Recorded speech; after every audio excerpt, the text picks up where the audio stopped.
సురువు చేద్దామా మరి మన జోర్దారు ముందుగల పెద్ద వార్తలు. బాహుబలి కోసం కట్టప్పల ఎదురు చూపులు, జానసార్కు ఉన్నాయేమో శివగామి తల్ల ఆశీస్సులు.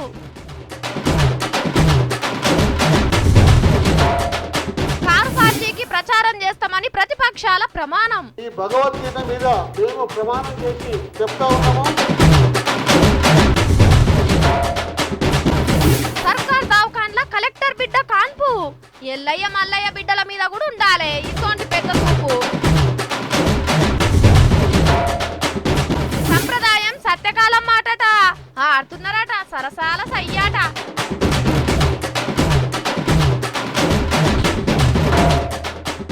నామినేటెడ్ పోస్ట్ కోసం మంగ్లీ పైరకోలు.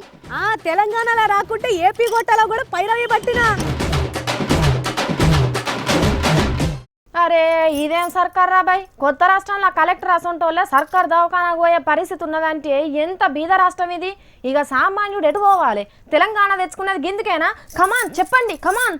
కలెక్టర్ బిడ్డను చేర్చుకొని ప్రైవేట్ దవాఖాన్లున్న ఈ రాష్ట్రం ఎన్నడు బాగుపడుతుంది అని కొందరు మన ధర్మాసుపత్రుల పనితీరు పలగొడుతున్నదని సెటైర్లు వేస్తుర్రు. మరి నిజంగానే అది నిజమేనా? కలెక్టర్ ఏంది గవర్నమెంట్ దవాఖాన్లకు వచ్చుడేంది అనుకుంటున్నారా? జయశంకర్ భూపాల్పల్లి జిల్లా కలెక్టర్ ఆకునూరి మురళీ సార్ బిడ్డను కాన్పు కోసం ములుగు సర్కార్ దవాఖాన్ల షరీక్ చేసిండు. అగో సార్ బిడ్డకు పండంటి బిడ్డ పుట్టింది. మన్వరాలను సంబరం మీద ఎట్లెత్తుకున్నారో చూడుండ్రి.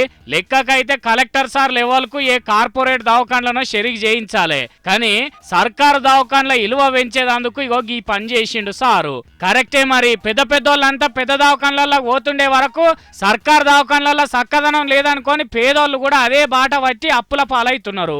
ఇప్పుడు కలెక్టర్ సార్ చేయవచ్చి పేదోళ్ళందరికీ ఇలువ ధైర్యం పెరిగినట్టయింది అనుకోరాదుండ్రి. ఇది గొప్ప ముచ్చటే. కానీ ఈడ ఇంకో ముచ్చట కూడా మాట్లాడుకోవాలనులో. ఊళ్ళకు మంత్రి సార్ వస్తున్నాడంటేనే రోడ్లు నాలీలు రీల్స్ అబ్బేసి తోమినట్టు ఈ కలెక్టర్ సారు బిడ్డను దవాఖానకు తీసుకొస్తున్నాడని తెలవంగానే డాక్టర్లు కూడా గట్లనే చేసిండ్రట.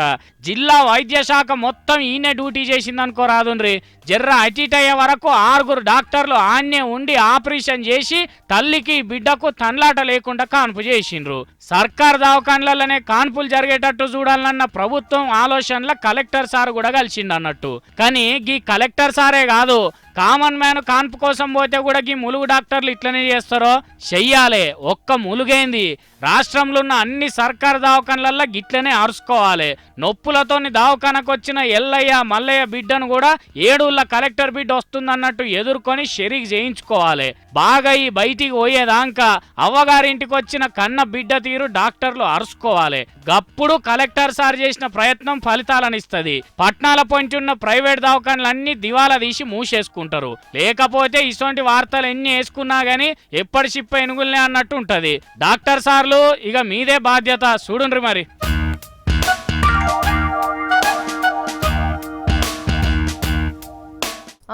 సమస్త తెలుగు ప్రజలారా, ఈ జోర్దార్ సుజాతనైన నేను ఆ ఆకాశాన్ని తీసుకొచ్చి మీ చేతిలో పెడతానని ప్రమాణం చేస్తున్నాను. నేను మాట అంటే మాటే ఆ ఆకాశాన్ని తెస్తా, సమస్త తెలుగు ప్రజలందరి చేతిలో పెట్టి చూపెడతా. ఓగాల పెట్టకపోతే మళ్ళీ ఈ జోర్దార్ వార్తలు చదవను. ఇది నా మాట, రాసుకోండ్రిగా. ఏంటి గట్లా పరిశాన్గా చూస్తున్నారు? మబ్బులను తెచ్చి చేతిలో పెడతానంటే అస్సలకే నమ్ముతలేరు కదా. ఇగో సార్లు కూడా గట్లనే నమ్ముతలేరో ముచ్చటను. గదేందో ఆర్చుకుందాం రారి. డబుల్ బెడ్రూమ్ ఇల్లు మాకు కట్టే ఇష్టం లేకనో లేకపోతే నిధుల కొరతను ఉండి కాదండి. రాష్ట్రంలో అభివృద్ధి కార్యక్రమాలు ఎక్కువ జరుగుతున్నాయి కాబట్టి కాంట్రాక్టర్లు ఈ వైపు రాలే. ఈ మధ్యనే ప్రభుత్వం మేము చర్యలు తీసుకున్నాం. ఈ సంవత్సరాంతానికి హైదరాబాద్ నగరంలో మీరు ఎక్కడి నుంచి పాటించే వహిస్తున్నారో అక్కడ 1,00,000 ఇళ్ళు, గ్రామీణ ప్రాంతాల్లో కూడా ఖచ్చితంగా 1,00,000 ఇళ్ళు 2,00,000 ఇళ్ళు నిర్మించి తీరుతాం. 2,00,000 ఇళ్ళు నిర్మించకపోతే ప్రజల దగ్గర ఓట్లు అడగం. అది కూడా మేము చెప్తా ఉన్నాం. ఆకాశం చేతిలో పెడతానంటే ఎట్లుంటుందో. కేసీఆర్ సార్ చెప్పినన్ని డబుల్ బెడ్రూమ్ ఇల్లు కట్టిస్తానన్నా కూడా గట్లే అనిపిస్తున్నదట కాంగ్రెస్ లీడర్లకు. సీఎం అయిన కాంచి ముదాం అబద్ధాలే ఆడుతున్నాడు, ఇదో అబద్ధం అని అంటున్నారు ప్రతిపక్షం లీడర్లు. నెరిగి మాజీ ఎమ్మెల్యేలు సుధీర్ రెడ్డి, రాజిరెడ్డి సార్లను చూడూరి కేసీఆర్ సార్ కంటే గట్టి ప్రమాణమే చేస్తున్నారు. మనం అందరం కూడా పవిత్రంగా భావించే భగవద్గీత ఉంది. ఈ భగవద్గీత మీద మేము ప్రమాణం చేసి చెప్తా ఉన్నాము. మీరు పూర్తి చేస్తే తప్పనిసరిగా టీఆర్ఎస్ కార్యకర్తల్లాగా మేము కూడా మీ పార్టీ అభ్యర్థుల కోసం కృషి చేసి గెలిపిస్తామని చెప్పేసి మనవి చేసుకుంటూ అరే రే భగవద్గీత మీదనే చేతులు పెట్టి ప్రమాణాలు చేస్తున్నారంటే చిన్న ముచ్చట కాదు ఇది. కేసీఆర్ సార్ మాట మీద నిలబడితే టీఆర్ఎస్ లనే గెలిపియాలని ప్రచారం చేస్తున్నారంటే ఖచ్చితంగా చేయడానికి ఎంత నమ్ముకున్నదో చూడు సీఎం సార్ మీద.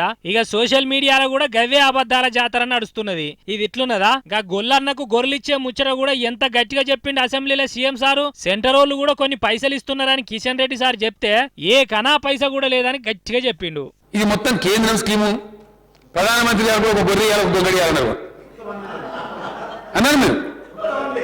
కేంద్ర ప్రభుత్వం కూడా ఈ స్కీములో కొంత ఫైనాన్స్ రుణం ఇస్తున్నది మీకు.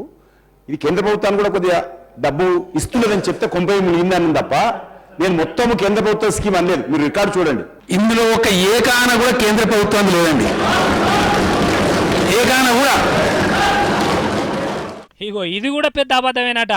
కేసీఆర్ సార్ ఇగో కాగితాన్ని చూపిస్తున్నాడు, చూస్తున్నారా? దీంట్లో గొర్రెల కోసం పెట్టిన పథకంలో ఎన్సీడీసీ కింద పైసలు వస్తున్నాయని సర్కారే పత్రాలు ఇచ్చింది. అయినా సభలో తప్పు మాట్లాడిండు సీఎం సార్ అని హక్కుల నోటీసులే ఇచ్చిండు కిషన్ అన్న. ఓరి అంతా చూస్తుంటే మన కేసీఆర్ సార్ ని ఏమనుకుంటున్నారు వీళ్ళంతా? గా గొర్రెల గ్రాంటుల ముచ్చటేమో గాని సీఎం సారు చెప్పిన దానికంటే ఇంక ఎక్కువనే డబుల్ బెడ్రూమ్లు కట్టించి ఈ కాంగ్రెస్ పార్టీ వాళ్ళను మీ తరఫున ప్రచారం చేయించుకోవాలి సారు. అస్సలే వెనకకు తగ్గద్దు. తగ్గడు గాని సారు. ట్రాఫిక్ రూల్స్ తప్పిన వాళ్ళకు ఏ ఇచ్చేస్తారో తెలుసు కదా. పొద్దంతా ఎండలో నిల్చోబెట్టి ట్రాఫిక్ను కంట్రోల్ చేసే డ్యూటీ ఇస్తారు. రోడ్ల మీద ఆగమాగం చేసిన వాళ్ళకు చెత్తేరుడు, స్వచ్ఛ భారత్లో చెయ్యి కలిపే పనిష్మెంట్లు వేస్తారు జడ్జీలు. జోర్దార్లో చాలాసార్లు చూసినాం కదా గసొంటి వార్తలు. మరి ఈ మేడానికి ఏసి ఇచ్చేస్తే మంచిగా ఉంటుంది, ఏది సరిపోతుంది అంటారు?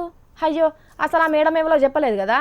గామే దేశాన్ని ఉద్ధరించేందుకు రైతు రుణమాఫీని బంద్ చేయాలని చెప్పింది చూడుర్రి. అరే ఎస్బీఐ బ్యాంకు పెద్ద మేడము అరుంధతి రాయ్ మేడము మరి ఇచ్చేంది అని అంటారా? వార్తి నుండి అరే రైతులకు రుణమాఫీ చేస్తే తప్పైతుందని అనగానే అరుంధతి మేడాన్ని పిలిచేమన్నా శిక్ష చేస్తున్నారా అని పరేషాన్ కాకుండ్రి. రైతుల మీదకి గింతంత కష్టం రాకుండా మాట కూడా పడకుండా చూసే రోజులు ఇంకా దేశంలో రాలేగాని మహారాష్ట్రలో ఈ మేడం మీద సభా హక్కుల నోటీసులు ఇచ్చిండ్రు. అంటే ప్రజలతోని ఎన్నికై వచ్చిన ప్రజాప్రతినిధులు అదే ప్రజల రుణాలను మాఫీ చేస్తామని ప్రకటిస్తే తప్పైతుందని చెప్పే హక్కు ఈమెకెక్కడిది? ఈమె ఏ ఊరికన్నా సర్పంచా? కనీసం వార్డు నెంబర్ కూడా కానామే. చట్టాల గురించి మాట్లాడితే మమ్మలను చిన్నతనం చేసినట్టే అని మహారాష్ట్రలో ప్రతిపక్ష లీడరు రాధాకృష్ణ అనే సారుకి నోటీసులు ఇచ్చిండు.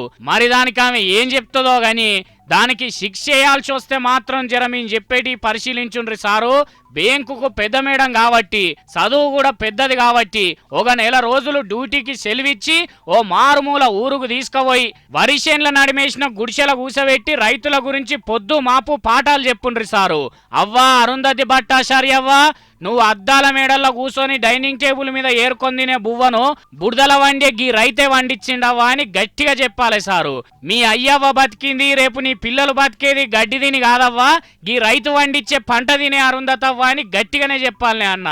అంతెందుకు, నువ్వు కొలువు చేస్తున్న బ్యాంకులున్న పైసలన్నీ కార్పొరేటర్లో కంపెనీలు ఇంట్లో ముద్దరేసుకొని వచ్చిన పైకం కాదవ్వో అరుంధతవ్వో. దేశంలో ఉన్న ఎందరో కష్టజీవులు నెత్తురును చెమట చేసుకుంటే పైసకిలు వచ్చిందవ్వా. ఈ దేశానికి రైతే రాజు, రైతే ఎన్నుముక, అన్నపూర్ణ దేశం మనది అనే పేర్లన్నీ రైతులతోనే వచ్చినాయి తల్లి అని క్రమశిక్షణ నేర్పియుండ్రి సార్లు. జర మీకు దండం పెడతాం. ఇంకోసారి రైతుల గురించి ఎవ్వరు చిన్నతనంగా మాట్లాడకుండా బుద్ధొచ్చేటట్టు గట్టి పాఠాలు చెప్పుండ్రి సార్ అని అంటున్నారు రైతు బిడ్డలు.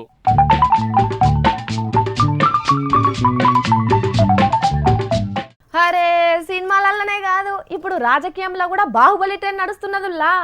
అబ్బబ్బో, ఆ స్టోరీ వింటా అంటే రాజమౌళి వాళ్ళ నాయనకు కూడా గిన్ని ట్విస్టులు గిన్ని పంచు డైలాగులు రాసుకున్నాడు వశం కాదు కావచ్చు అనిపిస్తున్నది. అరే గంతగానం చెప్తున్నావు, రాజకీయ బాహుబలులు ఎవరు అని ఆగవాగం కాకుర్రి, గీ స్టోరీ చూడుర్రి. పబ్లిక్ నే కాదు అసెంబ్లీని కూడా ఇడిచిపెడతలేరు కదా బాహుబలి బల్లాల దేవుడు. అందరూ బాహుబలి అసొంటి ముఖ్యమంత్రి అభ్యర్థులే ఉన్నా కాంగ్రెస్ పార్టీని గెలిపించేందుకు ఎలక్షన్లప్పుడు ఏ గుర్రం మీదనో శంగలిచ్చుకుంటా బాహుబలి ఊసిపడతాడని వశపడని మాట చెప్పిండట పెద్దలు జానారెడ్డి సారు. అంటే శివగామి సోనియమ్మ చెప్పినట్టు కాంగ్రెస్ లీడర్లంతా కట్టప్ప లెక్క పార్టీని కాపాడి బాహుబలి వచ్చినాక ముఖ్యమంత్రిని చేసి పక్కకు తొలుగుతారు కావచ్చు అని అనిపిస్తలేదు ఈ మాటలు వింటుంటే. మరి పార్టీ పైకి రాకుండా అడ్డం పడ్డ కాలకేయుడు ఎవ్వలో కూడా చెప్తే బాగుండు జానారెడ్డి సారు. ఇది సరే గాని మొన్ననే మేము గాని జాకింగ్ షూ లేచి పాదయాత్ర చేస్తే టీఆర్ఎస్ పని ఖతమే అని చెప్పిన కోమటిరెడ్డి సారే ఎడవాయే.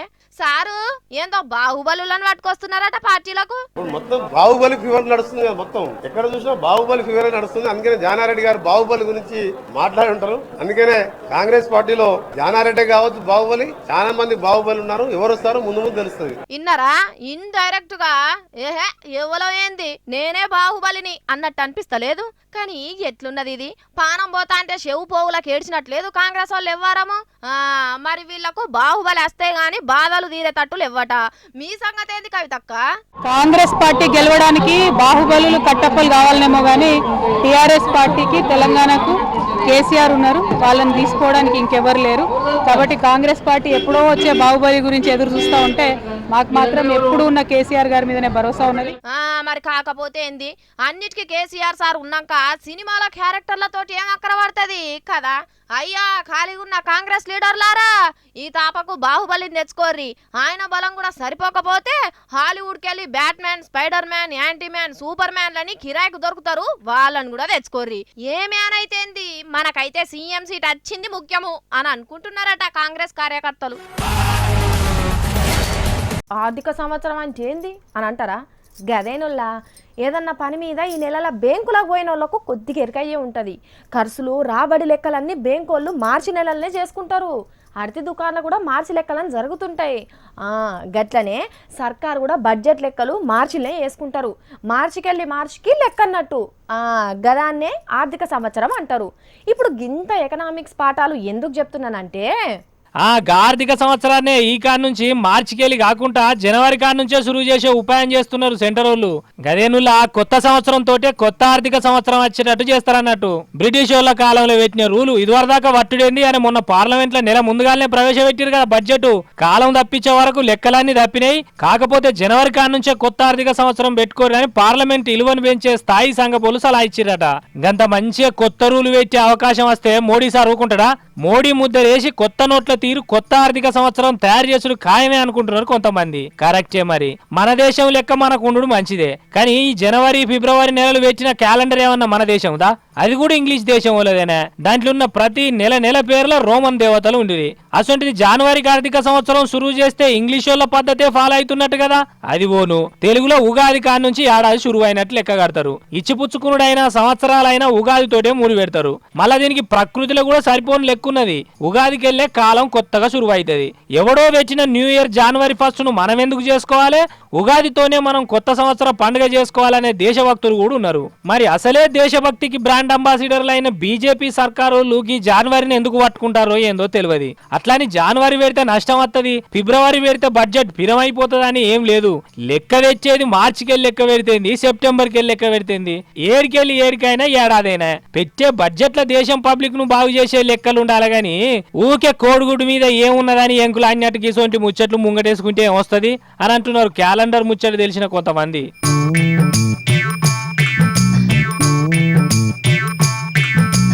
భారతదేశం నా మాతృభూమి, భారతీయులందరూ నా సహోదరులు. భారత్ అంటే భరతమాత, దేశం తల్లితోని సమానం. ఇక్కడ రేప్ కేసుల్లో ఇరుక్కున్న వాళ్ళంతా పక్క దేశంకి వెళ్ళి పారిపోయాల్సిన వాళ్ళు. కానీ మేం మాత్రం ఈ దేశంలో స్త్రీలను బాగా గౌరవిస్తాం. అసలు ఈ దేశంలో తరతరాలుగా యుగాలుగా ఎటువంటి సాంప్రదాయం కొనసాగుతుంది? అసలు దునియాకు మన దేశమే పద్ధతులను నేర్పేటంత గొప్ప దేశం. మన దేశంలో ఉన్న ప్రతి ఒక్కరు గొప్పోళ్ళే అని ఇంటనే ఉంటాం కదా స్పీచ్లు. కానీ అసలు ముచ్చట ఏరే ఉన్నదట. ఈనుండ్రి, పేరుకు గొప్ప సాంప్రదాయ దేశమే మనది గాని ఇంగ్లీష్ వాళ్ళు చేసే ఎంగిలి పనులు చేసుట్లా ఏం తక్కువ లేవట. మనం ఇప్పి చెప్పుకుంటే ఇజ్జత్ అనిపిస్తుంది కావచ్చు గాని ఉన్నమాట కాబట్టి మాట్లాడుకోవాల్సిందే. మళ్ళది మన తరానికి అక్కడికి వచ్చేది కూడా. ఇండియా టుడే అనే టీవీ వాళ్ళు మన దేశం అంతా తిరిగి మందిలో మాట్లాడుకోవాలంటే సిగ్గనిపించే తను సుఖం ముచ్చట్లు అడిగినరట. ఇక చూడుండ్రి, దేశభక్తుల గుండెలు బద్దలయ్యే ముచ్చట్లు బయటపడ్డాయి. పెండ్లైనాక ఇద్దరాలు మొగులు కలిసి ఉండేది తరిక. కానీ ఈ పద్ధతిని పాతర పెట్టి సాంప్రదాయాలను మూలకి నెట్టి మూతులు నాక్కునే పనులకు ఎగబడుతున్నారట దేశం పబ్లిక్. శిషి బూతు సినిమాలు చూసుడు, పరాయోళ్ళ పంచకపోవుడు, గివ్వేంది చెప్పుకుంటే దునియాకు ఇంకిన్ని కామసూత్ర గ్రంథాలు అందించే మోతవర్లున్నారట భారత్లా. అంటే దీన్ని బట్టి ఏం ఎరకైతున్నది అన్నట్టు మీదికి మంచి సాంప్రదాయము గొప్ప సంస్కృతి అంటాం గాని అసలు ముచ్చట రోతే ఉన్నదట. దీంట్లో నిజమేంతో గాని దాచి పెడితే దొంగల పాలైనట్టు వద్దు వద్దు తప్పు తప్పు అంటే మనోళ్ళ మనసంతా తప్పు మీదకే పోతున్నది అన్నట్టు. ఇక దీనికి తోడు సినిమాలు, టీవీలు, ఇంటర్నెట్లు, స్మార్ట్ ఫోన్లు ఉండనే ఉండే. పెద్దలు చెప్పే శుద్ధులను ఇడిచి లాగుదొడగనోడు కూడా లవ్ అనే ఓ పిల్లను వట్టుడు లేనిపోని కథలాయే. మరి ఆడవిల్లగాండ్లన్న సక్కగున్నారా అంటే అది లేదట. అయ్యవ్వ భయంతోని కొంతమంది అనుగున్నా పోకిరి పోరగాన్లు చెప్పే పొంకనాలకు బోర్ల పడుతున్నారట. ఇట్లా మొగోళ్ళు ఆడోళ్ళంతా ఓగలుకోగలు నా మనసు నీకే, నా ప్రాణం నీకే, ఏహే మనిషినే నీకోసం అన్నట్టు చేస్తుండే వరకు మన దేశానికి ఈ గుర్తింపు రాకపోతే ఇంకేమొస్తుంది? జై రొమాంటిక్ భారత్ అంటున్నారు సర్వేల మనసిప్పుకున్నోళ్ళు. మా పాతాల భైరవి ఏడ బాతలు కొడతాందో ఏందో. మంగళక్క, ఓ మంగళక్క,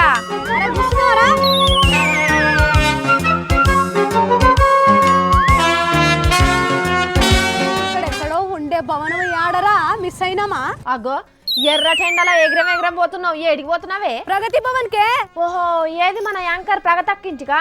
అరే మొన్న పచ్చడి డబ్బా పట్టుకుపోయిందే, జర వచ్చేటప్పుడు పట్టుకోనరా. బిస్కెట్లను డీజిల్ లో ముంచుకొని తినే ఫేసు నువ్వు. ప్రగతి భవన్ అంటే ప్రగతకొల్ల ఇల్లు కాదే, కేసీఆర్ సార్ క్యాంప్ ఆఫీసు. ఓషి నామతి మండ, మరిచిపోయిననే. సార్ కొత్తిల్లు పేరు ప్రగతి భవన్ అన్న సంగతే యాదికి రాలే నాకు. ముఖానికి సున్నం కొట్టుకుడు కాదే, అప్పుడప్పుడు పేపర్లలో కండ్లు కూడా పెట్టాలి.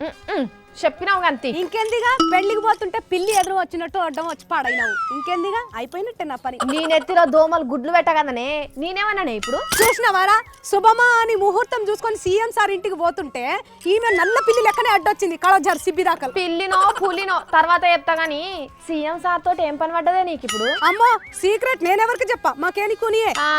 గప్పట్ల ఎర్రబెల్లి సారు చీకట్ల పోయి సీక్రెట్ గా సీఎం సార్ కలిస్తేనే దాగలేదు. ఇక ఇప్పుడు నువ్వు పోయి కలిస్తే నాకు తెలియకుంటుంటదా ముచ్చట? ఎవరికి చెప్పుకు చెప్పతి నసబెట్టకుండా ముందుగా చెప్పు ముచ్చట. టిఆర్ఎస్ లో మహిళా లీడర్లకు నామినేటెడ్ పోస్టులు ఇస్తురంటనే ఎస్టీ కోటా కింద నా పేరు యాది మరవకుర్రి సార్ అని చెప్పి సీఎం సార్ కు యాద్ చేయని కానీ పోతున్నా. నీకైతే ఆరాటం ఎక్కువ, ఆలోచన తక్కువ. మహిళా లీడర్లకు పదవులు ఇచ్చేటందుకు కవితక్క, ఉమక్క, పద్మక్కలతోటి కమిటేషన్లు సారు. వాళ్ళకు ముందు దరఖాస్తు చేసుకుంటేనే నీ పేరు లిస్టులకు ఎక్కుతుంది. అబ్బా గాయంత దమాక్లేదు అనే నాకు. వాళ్ళకి ఇదివరకే 4000 మంది దరఖాస్తులు కూడా పెట్టుకున్నారంట. అయితే కవితక్క కమిటీకి చెప్పిన లిస్టు ఫైనల్ చేసేది సీఎం సారే కదా. గదేదో సీఎం సార్కే సీదా పోయి చెప్తే కదా, అందుకే పోతున్నా. అబ్బా నీ తెలువో ఇంటర్ పాస్ దానివి, నీకే గింత తెలుగు ఉంటే తెలంగాణ బిల్లు పాస్ చేయించిన సీఎం సార్కి ఇంకెంత తెలుగు ఉండాలి? అంటే ఏందే నువ్వు అనేది? కాయకేరిచితూ గిట్లా నాకే పదవి వస్తుంది, సీఎం సార్ కు నేను ఎంత చెప్తే గంత అని డప్పులు కొట్టుకునేటోళ్ళకి ఎవ్వరికి నామినేటెడ్ పోస్టులు ఏడాట సార్. ఇట్లాంటి అన్ని ఉంటాయని నా జాగ్రత్తలో నేనున్నానే. తెలంగాణలో రాకుంటే ఏపీ కోటాలో కూడా పైరవి పట్టినా. ఏంది ఏపీలనా? నీకెవ్వలే పైరవిలతోటి పోస్ట్ ఇప్పించేది? ఇంకెవరు, ది గ్రేట్ లెజెండ్ బాలయ్య కాక. ఏంది బాలయ్య సారా? ఎల్లుండి 7 గొట్టంగా బర్రె పెండయ్యంగా నువ్వెత్తంగా నేను చూడంగా వస్తుంది పో నీకు నామినేటెడ్ పోస్టు.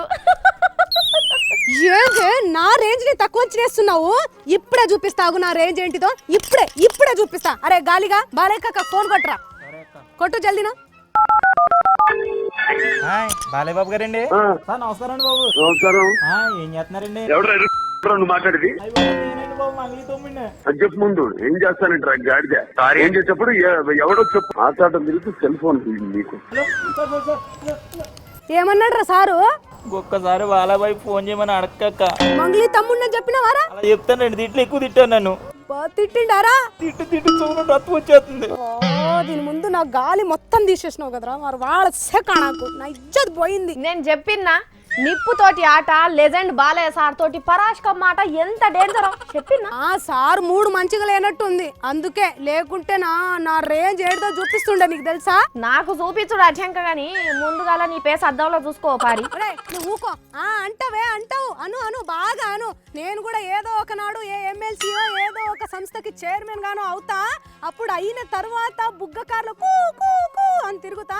అప్పుడు నా రేంజ్ ఏందో నీకు అర్థమైతుంది. ఈ దిక్కుమాల కాకులు గిటే చొరుతా ఉంటాయి, వీటికి పని పాటి ఏం ఉండదు కావచ్చు. ఊరి మీద వాడి ఎక్కడేం జరుగుతుందో అని తిరుగుడే వీటి పని అనుకుంటా. వీటి జిమ్మాడ ఉసా. అరే సుజ్జి, నన్ను తిడుతున్నావా కాకుల్ని తిడుతున్నావానే? నిన్నెందుకు తిడతానే అక్క? కాకుల్నే ప్రామిస్. అది ఎష్షలేస్తుంది ఎష్షలు. అరే గాలిగా గట్టిగా పట్టుకోరా కమ్మి. చూసినారుల్లో నామినేటెడ్ పోస్టులు అనగానే ఎట్లా ముసురుతారో లీడర్లు. ఇంకా 4 మహిళలకు మంత్రి కొలువులు ఇస్తామంటే ఎంతమంది వస్తారో ఏమో.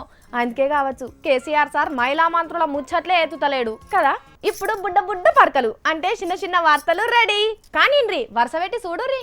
వెండి పల్లాలు, ఎండి గిలాసలు, మాణిక్యాలు, అరే ఇటు దిక్కు కుతికట్టులు, నల్లపూసల దండలు, షైన్లు చూస్తుంటే బంగారం దుకాణం లెక్కనే ఉన్నది కదా. కానీ కాదు, విశాఖపట్నంలో భూములు జాగలు కొలిసే సర్వే ఆఫీసరు రాజేశ్వరరావు అనేట ఆయన ఇల్లు ఇది. కొలువు చేస్తున్నప్పటి నుంచి దగ్గర 50 కోట్ల రూపాయలు ఎన్కేసిండట దొంగ పైకం. వచ్చే జీతానికి మనిషి ఆస్తికి పొంతన కుదరకపోయేపటికి ఏసీ బోళ్ళు వచ్చేగబడ్డరు. ఒడవనంత ఆస్తి వెళ్తుంటే ఎత్కలేక యాస్టకు వచ్చిండ్రంటే మనోడు ఎంత మోతేవారో చూడుండ్రిగా. బొమ్మ రవివర్మ బొమ్మల్ల గింతంత మూలకు జాగ దొరికినా చాలనుకునేదట వెనకట. మరి అంత ముద్దుగుంటాయి సారు గీసిన బొమ్మలు. ఇగో గీ బొమ్మను చూస్తున్నారా? ఎన్నెల ఎలుగుకు కూర్చొని ఒక ఆమె వస్తాడు నారాజు ఈ రోజు, రానే వస్తాడు నెలరాజు ఈ రోజు అని దమయంతి, అయ్యో బిడ్డ అని ఇంకొక ఆమె మస్తున్నది కదా. అందుకే ఏలం పాట వాడితే 11 కోట్ల రూపాయలు పెట్టి కొనుక్కున్నారు న్యూయార్క్లా. లెక్కకైతే ఒక 4 కోట్లు వస్తాయని అనుకున్నారట ముందుగాల. కానీ అడ్డం దొడ్డం అర్థం కాని బొమ్మల కంటే ఇసొంటి బొమ్మలకు కూడా గిరాకీ వచ్చిందంటే అది రవివర్మ సార్ మీద అభిమానమే అని అనుకుంటున్నారు పబ్లిక్.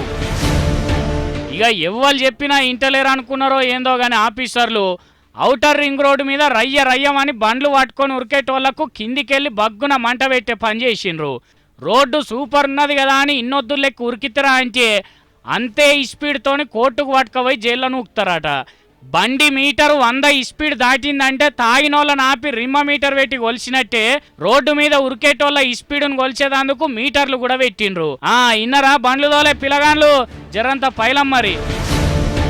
ఎన్ని సొమ్ములున్నా వజ్రానిదే పెద్ద విలువ కదా. అందుకనే కోట్లు ఖర్చు పెట్టి వజ్రాల కోసం తవ్వుతూనే ఉంటారు కొన్ని దేశాలు. అగో గట్ల తవ్వుతుంటేనే ఆఫ్రికా సియర్రాల ఇగో ఈ వజ్రం దొరికింది. చూస్తుంటే గింతంతే అన్నట్టు అనిపిస్తున్నది కానీ దీన్ని మించిన వజ్రం ఇంతవరకు దునియాలో ఏడలేదట. మస్తు పెద్దది, మస్తు ఇలువగల్లదని చెప్పుకునే మన కోహినూరు వజ్రం 105 క్యారెట్లుంటే ఈ వజ్రం 706 క్యారెట్లున్నదట. అంటే చూడుండ్రి ఎంత గట్టిదో. మరి దాని మీద ఎన్ని రాజకీయాలు ఎన్ని వ్యాపారాలు జరుగుతాయో చూడాలి. గివుల్లా ఇయ్యాల నేను పట్టుకొచ్చిన జోర్దార్ వార్తలు. మళ్ళీ వచ్చేటప్పుడు మంచి జోర్దార్ వార్తలు పట్టుకొని వస్తా. అప్పటి వరకు చూసుకుంటూనే ఉండుర్రి హెచ్ఎం టీవీ.